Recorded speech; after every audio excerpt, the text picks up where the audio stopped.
সুপ্রিয় শিক্ষার্থীবৃন্দ, সবাইকে স্বাগতম প্লাস এন্ড অনলাইন কোচিংয়ের পক্ষ থেকে। আমরা আজকে ওরিয়েন্টেশন ক্লাস এবং আজকের ক্লাসের topic anatomy of female reproductive organs. তো আমরা আজকের শর্ট ভিডিওতে আমরা যেগুলো শিখব সেটা হচ্ছে আমরা anatomy and physiology of female reproductive organ. আমরা সবাই জানি যে ফিমেল রিপ্রোডাক্টিভ অর্গানকে দুইটা ভাগে ভাগ করা যায়।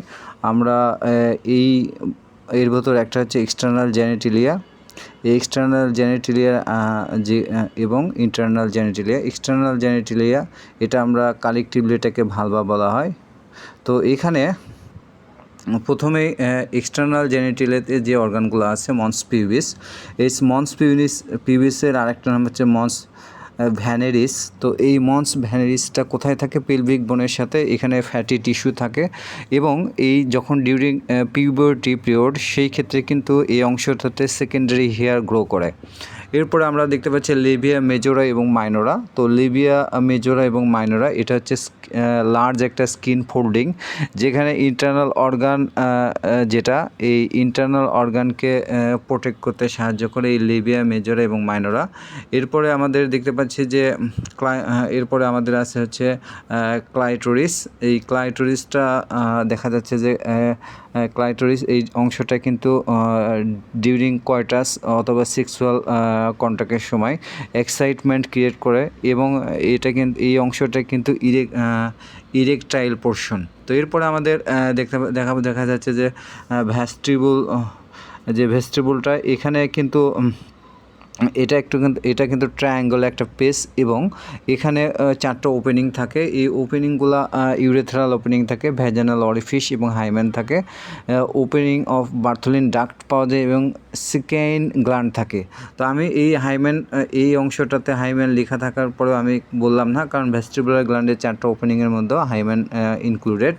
এরপরে আমাদের ইউরেথ্রাল কথাও বললাম না, ইউরেথ্রাল ওপেনিং থাকে। এরপরে আমরা দেখতে পাচ্ছি যে বার্থলিন গ্ল্যান্ড। এরপরে দেখা যায় যে এখানে ভেস্টিবুলার বাল্বও থাকে অথবা পেডিনিয়াম থাকে। এগুলো হচ্ছে এক্সটার্নাল জেনিটেলিয়া। এরপরে আমরা ইন্টারনাল জেনিটেলিয়ার ক্ষেত্রে দেখতে পাচ্ছি vagina, uterus, fallopian tube, ovary, এইগুলো।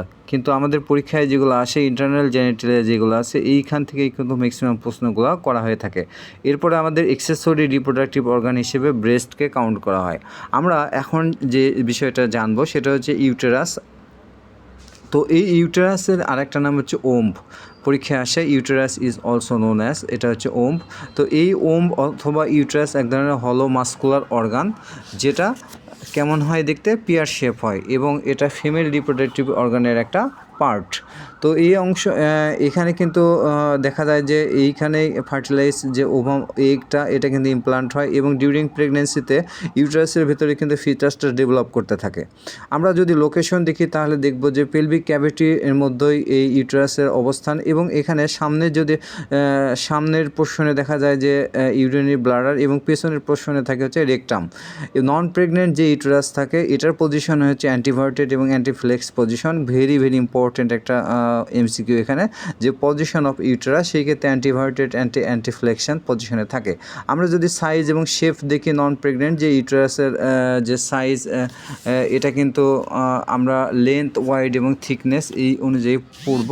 তো বিভিন্ন রেফারেন্সের ক্ষেত্রে দেখা যায় যে বিভিন্ন ধরনের তথ্য এখানে পাওয়া যায়, ডিসি দত্ত প্লাস হচ্ছে ইন্টারনেট। তো আমরা ইউটেরাসের ক্ষেত্রে দেখা যায় যে লেন্থ এটা 7.8, অর্থাৎ দৈর্ঘ্যর দিক দিয়ে প্রস্থের দিক দিয়ে দেখা যায় 4.5, থিকনেস যদি আমরা দেখি 2 থেকে 3 cm। এবং পরীক্ষায় যেটা সে শেপের ক্ষেত্রে বলা হচ্ছে যে আমাদের এই নন প্রেগনেন্ট ইউটেরাস এর শেপ যেটা এটা পিয়ার শেপ অথবা পাইরিফর্ম। তো এখানে পরীক্ষায় কিন্তু দেখা যায় যে প্রেগনেন্ট ইউটেরাস শেপ কিন্তু ওভাল শেপ। তো এখানে আমাদের ইউটেরাসের ক্ষেত্রে পার্টস যেটা এই ইউটেরাসের পার্টের ক্ষেত্রে ফান্ডাস, বডি, ইথমাস এবং সার্ভিক্স। তবে ডিসি দত্তের ক্ষেত্রে বলা হচ্ছে যে ইউটেরাসের যে পার্টস এখানে 3টা পার্ট থাকে, বডি অর যেটাকে কর্পাস বলা হচ্ছে এবং তারা কিন্তু এখানে কিন্তু আরেকটা তারা ফার্দার ডিভাইডেড করেছে 2টা পার্ট, একটা ফান্ডাস এবং বডি। এরপরে তারা দেখাইছে ইথমাস এবং সার্ভিক্স। তো এখানে বডি ফান্ডাস যে অংশটা এই অংশটা দেখতে ডোম শেপ অথবা গম্বুজ আকৃতির এবং এটা ফেলোপাইনের যে ওপেনিং আছে এই উপরের অংশে কিন্তু এটা পাওয়া যায়। এরপরে বডি এবং কর্পাস, এটা সেন্ট্রাল এবং লার্জেস্ট পার্ট, এইখানটাতে ইমপ্লান্টেশন হয়। ইথমাস যেটা, এই অংশটা বডি এবং সার্ভিক্সের যে অংশটা থাকে এটার মধ্যে সব থেকে ন্যারো পার্ট, এবং সার্ভিক্সের যদি পরীক্ষায় ছিল যে সার্ভিক্সের শেপ কেমন, এটা হচ্ছে সিলিন্ড্রিক্যাল অর্থাৎ নলাকৃতির।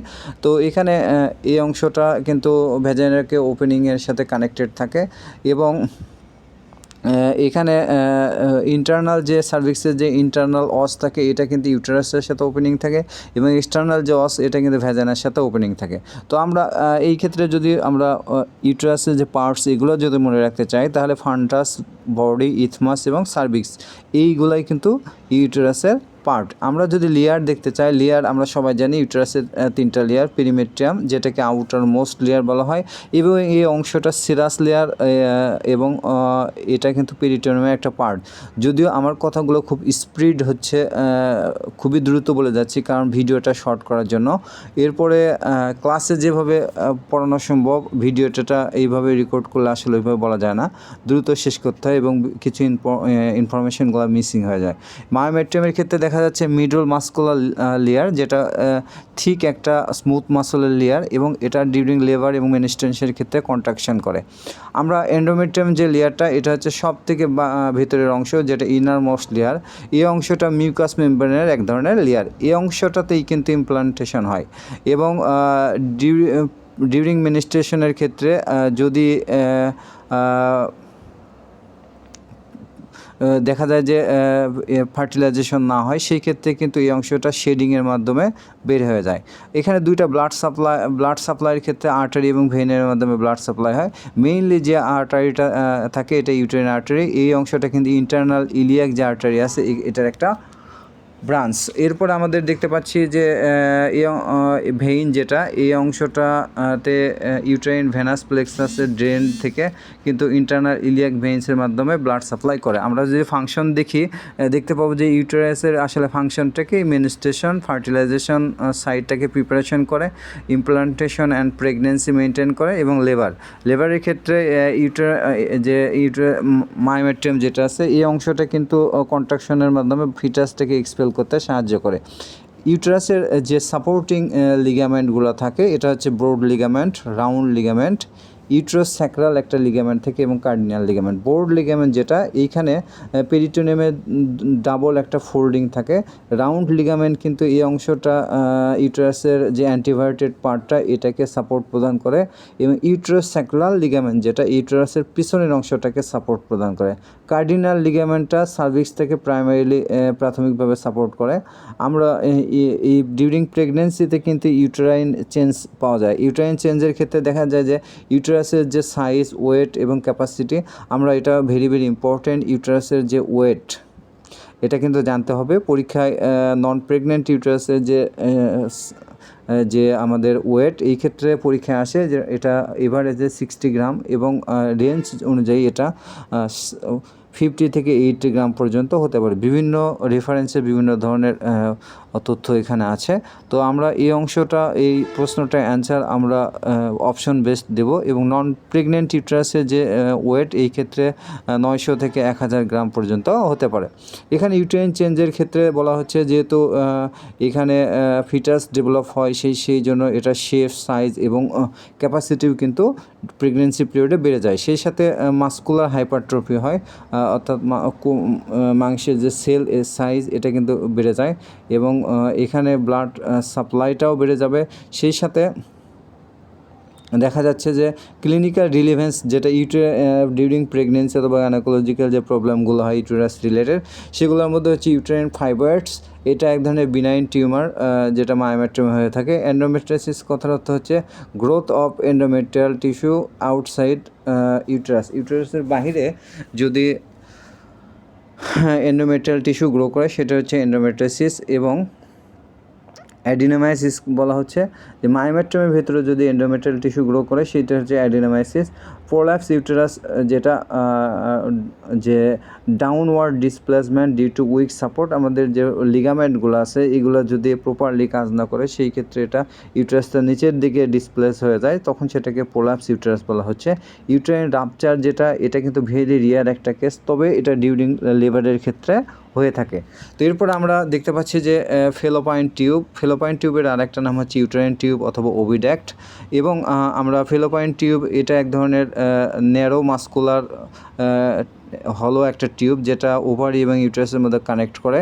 এরপর আমাদের নাম্বার এবং লেন্থ যদি দেখি যে আমরা দুইটা ফেলোপাইন টিউব ফিমেল বডিতে পাওয়া যায়, এটা লেফট এবং রাইট হিসেবে কাউন্ট করা হয়। এবং প্রত্যেকটা টিউবের মেজারমেন্ট 10 থেকে 12 cm, এটা ডিসি দত্তের 10 cm, কিন্তু বিভিন্ন রেফারেন্সে কিন্তু এটা 10 থেকে 12 সেন্টিমিটার হয়ে থাকে। লোকেশন যদি আমরা দেখি সেই ক্ষেত্রে দেখতে পাবো যে ফেলোপাইন টিউব এটা কিন্তু upper border of the broad লিগামেন্টের সাথে প্রসারিত হয়ে ইউটেরাস পর্যন্ত থাকে, ও ইউটেরাস এবং ওভারি পর্যন্ত প্রসারিত হতে পারে। এবং দেখা যাচ্ছে পার্টস অফ ফেলোপাইন টিউব, যেটা আমরা সবাই জানি পার্টস অফ ফেলোপাইন টিউবের ক্ষেত্রে ভেরি ইম্পর্ট্যান্ট একটা এমসিকিউ, যে most common site of fertilisation আমরা সবাই জানি অ্যাম্পুলা, ফিমব্রিয়া, আমরা ফিমব্রিয়া, অ্যাম্পুলা, ইথমাস এবং ইন্ট্রামুরাল অথবা ইন্টারস্টিশিয়াল পার্ট, এই অংশটা, এই 4টা অংশ হচ্ছে ফেলোপাইন টিউবের পার্ট। তো এখান থেকে যে পরীক্ষাটা আসে যে অ্যাম্পুলা, এটা হচ্ছে লংগেস্ট এবং ওয়াইডেস্ট পার্টস অফ ফেলোপাইন টিউব, এবং সব থেকে যে ন্যারো মাস্কুলার পোর্শন যেটা, এটা হচ্ছে ইথমাস। এবং এই ক্ষেত্রে আমাদের পরীক্ষায় কিন্তু আসে যে ফেলোপাইন টিউবের পার্টস কী কী। তো এরপরে আমাদের স্ট্রাকচারের ক্ষেত্রে যদি দেখি যে আসলে ফেলোপাইন টিউবের যে লেয়ার, এই ক্ষেত্রে আমরা ফেলোপাইন টিউবের 3টা লেয়ার পাই। একটা হচ্ছে যে সেরোসা, যেটা আউটার লেয়ার, মিডল লেয়ারের নাম হচ্ছে মাস্কুলারিস, আর ইনার লেয়ারের নাম হচ্ছে মিউকোসা। তো এখানে এই সেরোসা যেটা আউটার লেয়ার, এটা হচ্ছে পেরিটোনিয়াল কভারিং। মাস্কুলারিস লেয়ার অথবা মিডল লেয়ার, এই অংশটা স্মুথ মাসল এর মাধ্যমে ফর্মেশন হয়। মিউকোসা যেটা সিলিয়াটেড যে ইপিথেলিয়াল টিস্যু থাকে, এই অংশটার মাধ্যমে তৈরি হয় এবং ফার্টিলাইজ এগ অথবা ওভামকে কিন্তু মুভ করতে সাহায্য করে। আমরা ফেলোপাইন টিউবের কিছু ফাংশন যদি দেখি যে ফেলোপাইন টিউবের আসলে ফাংশনটা কী, এটা কিন্তু to collect the ovum after ovulation using fimbria. তারপরে দেখা যাচ্ছে acts as the site of fertilisation, আমরা তারপরে transport of fertilisation ovum to the uterus, provides nutritive environment for the ovum and early embryo. তার মানে আর্লি প্রেগন্যান্সিতে বাচ্চাকে nutritive support করে এই ফেলোপাইন টিউব। তারপরে হচ্ছে দেখা যাচ্ছে যে প্রথমে যেটা দেখলাম যে আমাদের এই যে ওভাম যেটা, এটা কালেক্ট করতে সাহায্য করে, তারপরে এখানে ফার্টিলাইজেশন হতে সাহায্য করে, এবং সব থেকে যে মোস্ট কমন সাইট এই অ্যাম্পুলাতেই কিন্তু ফার্টিলাইজ হয়। এরপরে বলা হচ্ছে যে ফার্টিলাইজ যে ওভাম আছে এটাকে ইউটেরাসে পাঠাতে সাহায্য করে, এবং প্রাইমারিলি বা ইনিশিয়ালি কিন্তু ফিটাসকে নিউট্রিশনস প্রোভাইড করে হচ্ছে এই ফেলোপাইন টিউব। ব্লাড সাপ্লাইয়ের ক্ষেত্রে বলা হচ্ছে আর্টারি এবং ভেইন, এখানে ইউটেরাইন আর্টারি এবং ওভারিয়ান ভেইনের মাধ্যমে ওভারিয়ান আর্টারির মাধ্যমে কিন্তু ব্লাড সাপ্লাই হয়ে থাকে। আর ভেইনের ক্ষেত্রে যেটা দেখা যায় যে ওভারিয়ান ভেইনের এবং ইউটেরাইন ভেনাস প্লেক্সাস এর মাধ্যমে কিন্তু ব্লাড সাপ্লাই হয়ে থাকে। নার্ভ সাপ্লাইয়ের ক্ষেত্রে আমরা জানি অটোনমিক নার্ভাস সিস্টেমের নার্ভসগুলোর মাধ্যমে নার্ভ সাপ্লাই থাকে, এটা সিম্প্যাথেটিক অথবা প্যারাসিম্প্যাথেটিক ফাইবারের মাধ্যমে দুইটাই থাকে। তো এখানে ক্লিনিক্যাল ইম্পর্টেন্স আসলে ফেলোপাইন টিউবটা আমাদের কী কমপ্লিকেশন হয়, তো এখানে একটোপিক প্রেগনেন্সি হতে পারে, টিউবাল ব্লকেজ হতে পারে। এটার কারণ এটা সাধারণত যখনই অবস্ট্রাকশন অথবা টিউবাল ব্লকেজ হয় সেই ক্ষেত্রে কিন্তু ইনফার্টিলিটি গ্রো করে। আমাদের এই টিউবাল ব্লকেজের কিছু কমন কজেস যেমন হচ্ছে পিআইডি, তারপরে স্কারিং অথবা হাইড্রোসালফিনিক্স যদি থাকে, এই সমস্ত ডিজিজ কন্ডিশনে কিন্তু টিউবাল ব্লকেজের খুবই সম্ভাবনা থাকে, এবং যখনই টিউবাল ব্লকেজ থাকবে সেই ক্ষেত্রে কিন্তু ইনফার্টিলিটি হতে পারে। সালফেনজাইটিস আমরা কখন বলবো, ফেলোপাইন টিউবে যদি ইনফেকশন থাকে তখন সেটাকে সালফেনজাইটিস বলা হয়। এবং সালফেনজাইটিসটা কেন হয়, সাধারণত যদি পিআইডি থাকে সেই ক্ষেত্রে। টিউবেক্টমি আমরা সবাই জানি এটা হচ্ছে পার্মানেন্ট ফ্যামিলি প্ল্যানিং মেথডের একটা মেথড। এই ফেলোপাইন টিউবটাকে স্টেরিলাইজ করে এটার আমরা ফার্টিলাইজেশনটাকে প্রিভেন্ট করি। এরপরে ওভারি, এটা হচ্ছে primary sex organ for female. এখানে আমরা ওভারি যেটা বলা হচ্ছে যে আমরা ওভারি, এটা কিন্তু সবাই জানে ওভারি কয়টা থাকে, দুইটা। এটা ফিমেল রিপ্রোডাক্টিভ অর্গান যেটা ওভাম প্রডিউস করে এবং এই অংশটা থেকে দুইটা হরমোন সিক্রেশন হয়, ইস্ট্রোজেন এবং প্রোজেস্টেরন। আমরা যদি লোকেশন দেখি দেখা যায় যে এক পাশে একটা ওভারি থাকে আর একটা পাশে আর একটা ওভারি থাকে। তো এখানে সাইজ এবং শেপ এর ক্ষেত্রে দেখা যাচ্ছে অ্যালমন্ড শেপ অথবা বাদাম আকৃতির। তো এখানে অনেক সময় ওভাল শেপও থাকতে পারে। তো এই ক্ষেত্রে আমরা যদি ডায়ামিটার, হাইট, অর্থাৎ লেন্থ, ওয়াইড এবং থিকনেস দেখি তাহলে 3x2x1 cm পাওয়া যাবে। এবং ওয়েটের ক্ষেত্রে দেখা যাচ্ছে 5 থেকে 8 গ্রাম হয়ে থাকে। এখানে কোনো মেনশন কোনো বইয়ে বিভিন্নভাবে বিভিন্ন ধরনের আছে, তবে ডিসিজতে এই ধরনের কোনো ইনফরমেশন নেই। তো পরীক্ষায় আমরা যেহেতু 5 থেকে 8 গ্রাম, এটা বিভিন্ন নেট রেফারেন্সে, তবে এর আগে বিগত সময় ছিল ওয়েট অফ ওভারি, কোশ্চেনটা পোস্ট বেসিকে ছিল, যার ফলে আমরা 3 গ্রাম হিসেবে এখানে লিখে দিছি যে 3 গ্রাম, যেহেতু বিএনএমসি একবার এই প্রশ্নটা করেছিল। এরপরে আমাদের পার্ট অফ ওভারির ক্ষেত্রে দেখা যায় যে আউটার যে পার্ট এটা হচ্ছে কর্টেক্স এবং আউটার মোস্ট যে পার্ট এটা হচ্ছে মেডুলা। এই অংশটাতেই কিন্তু ওভুলেশন হয়। আউটার যে পার্ট কর্টেক্স এবং মেডুলার ক্ষেত্রে কিন্তু এই অংশটা কিউবিডিয়াল সেলের লেয়ারের মাধ্যমে গঠিত হয়। ফাংশনের ক্ষেত্রে আমরা জানি যে কিছু ওভারিয়ান হরমোন রিলিজ হয়, প্রোজেস্টেরন, ইনহিবিন, রিল্যাক্সিন, ইস্ট্রোজেন এবং টেস্টোস্টেরন, এবং এই হরমোনগুলো রিলিজ করতে সাহায্য করে ওভারি এবং গ্যামেট প্রোডাকশনে হেল্প করে, সেই সাথে ওভুলেশনে এটা কিন্তু হেল্প করে। তো এখানে দেখা যাচ্ছে যখনই ম্যাচিওর ওভামটা কিন্তু রিলিজ হয় গ্রাফিয়ান ফলিকল থেকে, এরপরে এটা কিন্তু usually on the 14 days of menstrual cycle, মাসিকের 14তম দিনে কিন্তু এই ঘটনাটা ঘটে, ওভুলেশন। তাহলে এটা পরীক্ষা আসে যে ওভুলেশন কত দিনে হয়, তাহলে বলতে হবে 14 দিন, 14 দিনে। এবং এখানে যে আমরা হরমোনগুলো পেলাম, এইখানে আমাদের পরীক্ষায় এই বছর ছিল যে রিল্যাক্সিন হরমোন, এই অংশটা কিন্তু পেলভিক যে লিগামেন্ট থাকে, এই পেলভিক লিগামেন্টটাকে ইলাস্টিসিটি যে এটা কিন্তু ঢিলা, অর্থাৎ হচ্ছে আস্তে আস্তে এটা ঢিল হতে সাহায্য করে, যেন ডিউরিং লেবারের ক্ষেত্রে এটা এক্সটেন্ড করতে পারে, আস্তে আস্তে প্রসারিত হতে পারে, এই জন্য আস্তে আস্তে এটা কী করে, ঢিলা করে দেয়। এটা হচ্ছে রিল্যাক্সিন হরমোনের কাজ। তো এরপর আমাদের দেখা যাচ্ছে এখানে আমাদের কিছু হরমোন এর ক্ষেত্রে বলা হয়েছে যে হরমোনের আমরা ব্লাড সাপ্লাই, এগুলো সবগুলোর ক্ষেত্রেই এই যে আর্টারি এবং ভেইনের মাধ্যমে ব্লাড সাপ্লাই হয়ে থাকে, এগুলো পরীক্ষা আসে না। কিন্তু আমাদের নার্ভ সাপ্লাইগুলোও একই অবস্থা, যে অটোনমিক নার্ভাস সিস্টেম যেখানেই থাকবে সেখানে সিম্প্যাথেটিক এবং প্যারাসিম্প্যাথিক নার্ভ কানেক্টেড। তো hormone secreted by the ovary আমরা একটু আগে শিখলাম যে ইস্ট্রোজেন, প্রোজেস্টেরন, ইনহিবিন, রিল্যাক্সিন এবং টেস্টোস্টেরন। ইস্ট্রোজেন যে হরমোনটা এটা সেকেন্ডারি সেক্স ক্যারেক্টারিস্টিক্স এবং এন্ডোমেট্রিয়াম লেয়ারটাকে ফার্টিলাইজ হওয়ার জন্য প্রিপেয়ার্ড করে।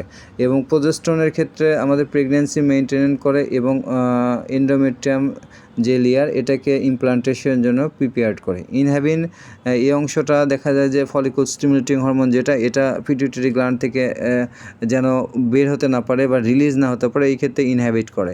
রিল্যাক্সিন হরমোন এই ক্ষেত্রে বলা হচ্ছে সফটেন সার্ভিক্স, এই পরীক্ষাটাই ছিল এবার পোস্ট বেসিক ভিত্তিতে, যে soften cervix and ligaments during pregnancy, এই প্রশ্নটা ছিল। এরপর আমাদের টেস্টোস্টেরন যেটা আছে এটা এই ক্ষেত্রে small amounts for libido and follicle ডেভেলপমেন্টে সাহায্য করে এবং সেক্সুয়াল এক্সাইটমেন্টে কিন্তু এই টেস্টোস্টেরনটা ভাইটাল রোল প্লে করে। ক্লিনিক্যাল ইম্পর্টেন্সের ক্ষেত্রে আমরা দেখতে পাই যে ovarian cyst, polycystic ovary syndrome, তারপর ওভারিয়ান টিউমার, ওপুরেক্টমি, মেনোপজ, এই সমস্যাগুলো ওভারি রিলেটেড। এবং দেখা যায় যে পলিসিস্টিক ওভারিয়ান সিনড্রোম যেটা, এটা হরমোনাল ইমব্যালেন্স এবং এই ক্ষেত্রে মাল্টিপল সিস্ট থাকে, যেটা কী কারণে হতে পারে, ইনফার্টিলিটি, ইরেগুলার মেনস্ট্রুয়েশনের জন্য হয়ে থাকে। এবং ওপুরেক্টমি আমরা এই পরীক্ষায় আসে যে যখনই আমরা ওভারিটাকে একটা অথবা দুইটাই আমরা যদি সার্জিক্যালি রিমুভ করি সেটা হচ্ছে ওপুরেক্টমি। ম্যানোপজটা হচ্ছে পার্মানেন্টলি যখন মেনোস্টেশনটা বন্ধ হয়ে যায় তখন কিন্তু সেটাকে বলা হচ্ছে ম্যানোপজ। ইউজুয়ালি এটা কখন হয়, 45 অথবা 50-এর পরে। এরপর আমাদের প্লাসেন্টার ক্ষেত্রে দেখা যায় যে প্লাসেন্টার পরীক্ষায় আসে যে প্লাসেন্টা এক ধরনের টেম্পোরারি একটা অর্গান, যেটা ডিক শেপ অর্গান হয়ে থাকে এবং এই ক্ষেত্রে দেখা যায় যে আমাদের যদি ফর্মেশন দেখি এই পরীক্ষাটায় ছিল যে ফর্মেশন অফ প্লাসেন্টা, এইখানে বিগিনস ফর্মেশন অ্যাট ইমপ্লান্টেশন, এবং ইমপ্লান্টেশনের থেকেই কিন্তু এই প্লাসেন্টা ফর্মেশন হতে থাকে এবং এটা around day 6 or 7 after fertilisation, এবং ফুললি যে কমপ্লিটলি যেটা ডেভেলপ হয় এটা থার্ড মাসে শেষে অথবা 12 সপ্তাহে। এই পরীক্ষাটা এবারও পরীক্ষায় ছিল পোস্ট বেসিক বিএসসি 2025। এই প্রশ্নটাতে দেখা যায় যে গুগল থেকে যে অ্যান্সারটা এটাই হয়তোবা তারা কারেক্ট সলিউশন হিসেবে ধরেছে যে 20 সপ্তাহে কমপ্লিটলি প্লাসেন্টা ডেভেলপ হতে পারে। এখানে ফর্মেশন আসলে প্লাসেন্টা কীভাবে তৈরি হয়, প্লাসেন্টা যেভাবে প্লাসেন্টা তৈরি হয় একটা ফিটাল পার্ট নিয়ে একটা ম্যাটার্নাল পার্ট নিয়ে। প্লাসেন্টার যে ফিটাল পার্ট এটা হচ্ছে কোরিয়ান ফুন্ডাসাম, আর ম্যাটার্নাল যে পার্টটা ডেসিডুয়া ভ্যাজিলিস, এই অংশটা এটা পরীক্ষায় আসে যে ফিটাল পার্ট কোনটা, ম্যাটার্নাল পার্ট কোনটা। স্ট্রাকচারের ক্ষেত্রে দেখা যায় যে প্লাসেন্টার যে শেপ এটা ডিসকয়েড শেপ অথবা ডিক শেপ হয়ে থাকে। ডায়ামিটারের ক্ষেত্রে আমরা দেখি 15 থেকে 20 সেন্টিমিটার, এবং থিকনেসের ক্ষেত্রে এটা 2 থেকে 3 সেন্টিমিটার হয়ে থাকে। এই 2025 সালের এক্সামে কিন্তু এই ওয়েট অফ প্লাসেন্টা পরীক্ষায় কিন্তু ছিল। তো এই ওয়েট অফ প্লাসেন্টার ক্ষেত্রে আমরা 500 গ্রাম, এটা পরীক্ষায় ছিল যে 500 গ্রাম, আমরা তাহলে প্লাসেন্টা ওয়েট কত পেলাম, 500 গ্রাম। আমরা সারফেস যদি দেখি তাহলে এটা দুইটা সারফেস থাকে, একটা ফিটাল সারফেস আর একটা হচ্ছে ম্যাটার্নাল সারফেস। ফিটাল সারফেস এটা স্মুথ হয়, মসৃণ হয়, এখানে যে কাভারিং থাকে এটা অ্যামনিয়ন আম্বিকাল কর্ড এর সাথে অ্যাটাচ থাকে, এবং ম্যাটার্নাল সারফেসের ক্ষেত্রে এটা রাফ, র্যাডিশ, এবং এখানে কিছু লবিউলস অথবা কর্টিলেডন থাকে। সাধারণত প্লাসেন্টাতে 15 থেকে 20টি কর্টিলেডন পাওয়া যায়। ফাংশন অফ প্লাসেন্টার ক্ষেত্রে দেখা যায় যে respiratory function, nutrition, excretory function, endocrine function, এরপরে আমাদের immunological function, barrier function, uteroplacental circulation, immunological function, এই ফাংশনগুলো আমাদেরকে পড়তে হবে। তো এই ফাংশনগুলোর ক্ষেত্রে রেসপিরেটরি ফাংশন যেটা অক্সিজেন ম্যাটার্নাল ব্লাডের মাধ্যমে ফিটাসে যায়, এবং কার্বন ডাইঅক্সাইড যেটা এটা কিন্তু ফিটাল ব্লাড থেকে রিমুভ করে। নিউট্রিশনের ক্ষেত্রে কিছু glucose, amino acid, fatty acid, vitamin এবং মিনারেলস এগুলো কিন্তু মায়ের কাছ থেকে বাচ্চার কাছে ট্রান্সফার হয়। এক্সক্রিয়েটরি ফাংশনের ক্ষেত্রে যে ওয়েস্ট প্রোডাক্টসগুলো আছে যেমন urea, uric acid, fetal blood, এগুলো ফিটাল ব্লাড টু ম্যাটার্নাল ব্লাডের মাধ্যমে কিন্তু এগুলো রিমুভ হয়, এক্সক্রিয়েশন হয়। এন্ডোক্রাইনের ফাংশনের ক্ষেত্রে বলা হচ্ছে হরমোন প্রডিউস করে, এটা এইচসিজি হতে পারে, HPL, estrogen, progesterone, relaxin. HCG এটার পূর্ণরূপ হচ্ছে হিউম্যান কোরিয়ানিক গোনাডোট্রোপিন, এবং এইচপিএল যেটা এটা হিউম্যান প্লাসেন্টা ল্যাক্টোজেন। এবং ইমিউনোলজিক্যাল যে ফাংশনটা এটা ভেরি ইম্পর্ট্যান্ট। বাচ্চা যেটা যে ধরনের অ্যান্টিবডি মার কাছ থেকে পায় এটা প্যাসিভ ইমিউনিটি, এটা পরীক্ষায় আসে। হ্যাঁ, এখানে transfer maternal antibodies to provide passive immunity to the foetus. কোন ধরনের অ্যান্টিবডি পায়, আইজিজি, পরীক্ষায় আসে, ভেরি ইম্পর্ট্যান্ট। হ্যাঁ, ম্যাটার্নাল অ্যান্টিবডি যেটা অথবা যে ইমিউনিটিটা বাচ্চা পায় সেটা হচ্ছে passive immunity, not active immunity, এটা হচ্ছে প্যাসিভ ইমিউনিটি। এবং এখানে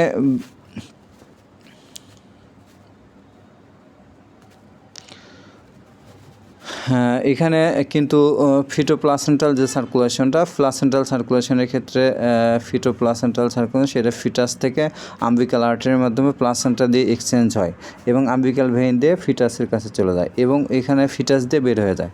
ইউটেরো যে প্লাসেন্টাল সার্কুলেশন মায়ের কাছ থেকে স্পাইরাল আর্টারির মাধ্যমে ইন্ট্রাভেলাস স্পেস এক্সচেঞ্জ হয় ইউট্রাইন ভেইন্সের মাধ্যমে। এবং অ্যাবনর্মালিটিস অফ প্লাসেন্টা এটা সবাই জানে, প্লাসেন্টা প্রিভিয়া, প্লাসেন্টা অ্যাবডাপশন, প্লাসেন্টা অ্যাক্রিটা এবং রিটেইন প্লাসেন্টা, এইগুলো কিন্তু অবশ্যই পরীক্ষায় আসে। ক্লিনিক্যাল ইম্পর্টেন্সের ক্ষেত্রে দেখা যায় যে প্লাসেন্টা হেলথ খুবই গুরুত্বপূর্ণ, একটা ক্রুশিয়াল অথবা ভাইটাল রোল প্লে করে ফিটাল গ্রো এবং সার্ভাইকেলের ক্ষেত্রে। এই ক্ষেত্রে আমরা যদি ডিটেক্ট করতে চাই, এটা কিন্তু আমরা ইভালুয়েট করতে হয় আলট্রাসোনোগ্রাফির মাধ্যমে, এবং এখানে ম্যাটার্নাল অথবা ফিটাল কমপ্লিকেশন কিন্তু আমরা এই আলট্রাসোনোগ্রাফির মাধ্যমে আমরা এটা দেখতে পাই। যেমন হচ্ছে প্রি এক্লামসিয়া, আইইউজিআর। অ্যামনিওটিক ফ্লুইডের ক্ষেত্রে বলা হচ্ছে অ্যামনিওটিক ফ্লুইড এটা কিন্তু আর্লি প্রেগনেন্সিতে কালারলেস থাকে। এটা কিন্তু ক্লিয়ার এক ধরনের ফ্লুইড যেটা স্লাইটলি ইয়েলিশ হয়ে থাকে এবং that surround the foetus during pregnancy with amniotic sac. Amniotic স্যাকের মধ্যে কিন্তু এটা পাওয়া যায় এবং এই যে অ্যামনিওটিক ফ্লুইড যেটা এটা ফার্টিলাইজেশনের মোটামুটি 12তম দিনের থেকেই কিন্তু এটা ফর্মেশন হওয়া শুরু করে। প্রাথমিকভাবে এই অংশটা কিন্তু দেখা যায় যে ম্যাটার্নাল প্লাজমার মাধ্যমে তৈরি হয় এবং পরবর্তী সময়ে দেখা যায় যে foetal skin, foetal lung, foetal kidney, amniotic membrane, umbilical cord, এই সমস্ত মাধ্যমে কিন্তু অ্যামনিওটিক ফ্লুইডটা ফর্মেশন হতে থাকে। আমাদের পরীক্ষায় ভেরি ইম্পর্টেন্ট অ্যামনিওটিক ফ্লুইড, এটা প্রত্যেকটা বছরই মোটামুটি প্রশ্নগুলো আসে যে অ্যামনিওটিক ফ্লুইডের যে ভলিউম আমরা 12 সপ্তাহে প্রেগনেন্সি 12 সপ্তাহে দেখা যায় যে 50 ml, 20 উইক্সে দেখা যায় যে 400 ml, 30 উইক্সে দেখা যায় যে 800 থেকে 1000 ml এবং সবথেকে যে পিক ভলিউম যে অংশ যখন অ্যামনিওটিক ফ্লুইড পাওয়া যায় সেটা হচ্ছে 36 to 38 উইক্স এবং এই অংশটাতে কিন্তু সর্বোচ্চ পরিমাণ ভলিউম অ্যামনিওটিক ফ্লুইড পাওয়া যায় এবং এরপরে টার্ম প্রেগনেন্সিতে দেখা যায় যে 600 থেকে 800 ml, আস্তে আস্তে এটা কমে যায় এবং 40-এর পর এটা আস্তে আস্তে কমতে থাকে। আমাদের অ্যামনিওটিক ফ্লুইডের যে ফাংশনটা এটা প্রোটেকশন করতে সাহায্য করে, মুভমেন্ট করতে সাহায্য করে, লাং ডেভেলপমেন্টে সাহায্য করে, প্রিভেন্ট অ্যাডিশন অর্থাৎ হচ্ছে বাচ্চা এবং অ্যামনিওটিক ফ্লুইডের মধ্যে যেন বাধা না হয় সেইটাকে প্রিভেন্ট করতে সাহায্য করে, নিউট্রিয়েন্ট এক্সচেঞ্জ করতে সাহায্য করে এবং সবথেকে ভেরি ইম্পর্টেন্ট যেটা ডায়াগনস্টিক ইউজ। এই ক্ষেত্রে অ্যামনিওটিক ফ্লুইডটা আমরা সিম্পল কালেক্ট করি। এই অংশটা কেন করি? অ্যামনিওসিনথেসিসের জন্য এবং এই সাথে ফিটাল হেলথ অ্যাসেসমেন্ট করার জন্য কিন্তু অ্যামনিওটিক ফ্লুইড স্যাম্পলটা কালেক্ট করা হয়। কম্পোজিশনের ক্ষেত্রে দেখা যায় যে অ্যামনিওটিক ফ্লুইড যেটা এটা 98% কিন্তু আমাদের এই অ্যামনিওটিক ফ্লুইডে ওয়াটার থাকে, এর মধ্যে ইলেকট্রোলাইটস থাকে যেমন সোডিয়াম, পটাশিয়াম, ক্লোরাইড, তো এইগুলো ক্লোরিন। সো এরপরে আমাদের গ্লুকোজ থাকে, অ্যামিনো অ্যাসিড থাকে, লিপিডস থাকে। এটা পরীক্ষায় ছিল কম্পোজিশন অফ অ্যামনিওটিক ফ্লুইড 2024 প্রশ্নটা ছিল, এখানে অপশন ছিল প্রোটিন। তো এখানে গ্লুকোজ কেন? কার্বোহাইড্রেটের ইন প্রোডাক্টটাকে বলা হচ্ছে গ্লুকোজ এবং প্রোটিনের ইন প্রোডাক্টটাকে বলা হয় অ্যামিনো অ্যাসিড। এরপরে পাওয়া যায় হরমোন, পাওয়া যায় ইউরিয়া, ক্রিয়েটিনিন থাকে, ফিটাল ইউরিনে এটা পাওয়া যায় এবং ফিটাল সেল থাকে। অ্যামনিওটিক ফ্লুইড কিছু অ্যাবনর্মালিটিস আছে। যখন আমরা 200 ml কম অ্যামনিওটিক ফ্লুইড পাই সেটা হচ্ছে অলিগোহাইড্রামনেন্স এবং এটা যদি অ্যামনিওটিক ফ্লুইড ইন্ডেক্স পরিমাপ করা হয় সেই ক্ষেত্রে less than 5 cm যদি থাকে তার ক্ষেত্রে আমরা সেটাকে বলা হচ্ছে অলিগোহাইড্রামনেন্স। তো এখানে নর্মালি যে AFI যেটা 8 থেকে 18 পর্যন্ত রেঞ্জ, তবে বিভিন্ন বইয়ে কিন্তু বা বিভিন্ন রেফারেন্সে কিন্তু 8 থেকে এটা 24 পর্যন্ত, less than 24 পর্যন্ত কিন্তু এটা পাওয়া যায়। তো এখানে অলিগোহাইড্রামনেন্স যেটা আছে এই ক্ষেত্রে কেন হয়? রেনাল এজেন্সিস যদি থাকে, প্রম যদি থাকে, IUGR যদি থাকে তাহলে কিন্তু অলিগোহাইড্রামনেন্স হয়। এই অলিগোহাইড্রামনেন্স হওয়ার ফলে আসলে কী কী কমপ্লিকেশন হতে পারে? যেমন ফিটাল ডিফর্মিটিস, পালমোনারি হাইপোপ্লাসিয়া হতে পারে। আমরা পলিহাইড্রামনেন্স কখন বলবো? যদি 2000 ml এর বেশি পরিমাণ অ্যামনিওটিক ফ্লুইড বেড়ে যায় তখন সেটাকে আমরা বলছি পলিহাইড্রামনেন্স। আমরা যদি AFI দেখি, অ্যামনিওটিক ফ্লুইড ইন্ডেক্স দেখি, তাহলে মোর দ্যান 24 cm, তখন সেটাকে আমরা বলবো পলিহাইড্রামনেন্স। কী কারণে আসলে পলিহাইড্রামনেন্স হয়? যে সমস্ত মায়ের ডায়াবেটিক্স থাকে, যদি অ্যানানসেফালি থাকে, ইজোফেগাল যদি অ্যাট্রিশিয়া থাকে যেই ক্ষেত্রে বাচ্চা খেতে পারে না, এই সমস্ত কারণেই কিন্তু পলিহাইড্রামনেন্স হয় এবং এখানে এই পলিহাইড্রামনেন্সের কিছু কমপ্লিকেশন অ্যারাইজ করতে পারে, যেমন হচ্ছে প্রিটার্ম লেবার হতে পারে, ম্যাল প্রেজেন্টেশন হতে পারে, কর্ড প্রোল্যাপস হতে পারে। এরপরে আমরা আম্বিকাল কর্ড, এই পরীক্ষাটায় আসে যে আম্বিকাল কর্ডের আরেকটা নাম হচ্ছে ফানিস। তো এই ক্ষেত্রে আম্বিকাল কর্ডের দুইটা আর্টারি থাকে এবং একটা ভেইন থাকে। ভেরি ভেরি ভেরি ইম্পর্ট্যান্ট একটা কোশ্চেন। এবং আমরা শর্ট কর্ড কখন বলবো? 20 সেন্টিমিটারকে আমরা শর্ট কর্ড বলবো, শর্ট কর্ড 20 সেন্টিমিটার। এবং এটা যদি আমরা এভারেজ ধরি, যে এভারেজ আসলে আম্বিকাল কর্ডের লেন্থ কত, এটা পরীক্ষায় ছিল, এটা 50 থেকে 60 cm হয়। তবে এটার যেহেতু শুরুতে 50 cm, এইভাবে অপশনটা ছিল 50 সেন্টিমিটার। তাহলে আমরা যদি এটা রেঞ্জ দেখি, এভারেজে না দেখে যদি রেঞ্জ দেখি, সেই ক্ষেত্রে 30 থেকে 100 cm পর্যন্ত হতে পারে। এটা ডিসি দত্ত ডিফারেন্স। এবং আম্বিকাল কর্ডের ক্ষেত্রে বলা হচ্ছে আম্বিকাল কর্ড কিন্তু অক্সিজেন নিউট্রিয়েন্ট ট্রান্সপোর্ট করে এবং বাচ্চার মধ্যে যে ওয়াশ প্রোডাক্টগুলো আছে এগুলো রিমুভ করতে সাহায্য করে। তো আমাদের ভিডিও যারা আমরা আজকে যে ভিডিওটা দেখলাম, আমরা অতি শর্টকাট দ্রুত সময়ে এতগুলো পড়াটাকে একটা মানে শর্টকাটে নিয়ে আসার জন্য খুবই দ্রুত স্কিপ করে যাওয়া হয়েছে অনেক কথাই, যেটা আসলে আমরা যখন ক্লাস নেই সেই ক্ষেত্রে যেভাবে বলতে পারি। এখন যেহেতু টানা একটা ভিডিও আমি মেক করতেছি যেটা এডিট নাই, যার ফলে আমার এই অবস্থাটা, আমি দ্রুত শেষ করে দিলাম। আর কারো কোনো প্রশ্ন থাকলে অবশ্যই আমাকে পার্সোনালি নক দিয়ে শুনতে পারবেন।